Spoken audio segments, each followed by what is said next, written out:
شيل إهداء من الشيخ ناصر غنيم الذبالي والشيخة صالحة بنت أحمد الذبالي إلى ولد العم علي بن البهكلي الذبالي بمناسبة قدوم المولودة السمية أسيل، جعلها الله من مواليد السعادة. حصريا لدى استوديو ذوق الخليج لتنفيذ الشيلات والزفات بالأسماء حسب الطلب. سكن فينا من قبل لفاها أسيل أحلى مولودة بها الكون، لفت واشرق النور بضياها، لفت واشرق النور بضياها. هلا والرحب يغلى الغوالي، يغلى الغوالي باسم الشيخ ناصر الذبالي، وباسمها التهاني الولد عمها علي البهكلي شيخ الرجالي، كفو النعم شيخ الرجالي.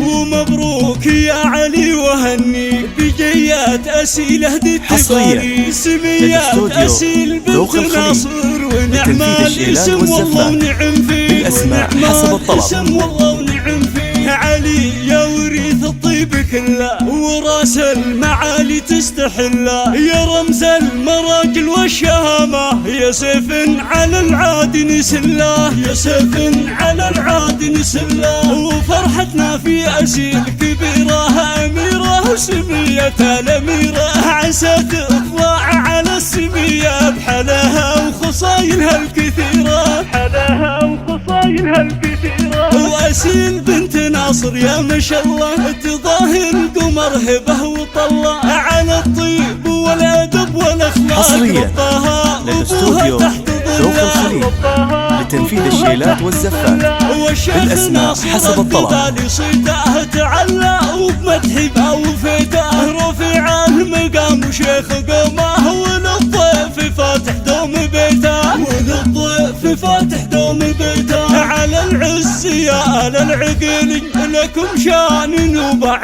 طويل، هواشم لكم بالمجد سيرة، واسم الذبالي دوم غالي.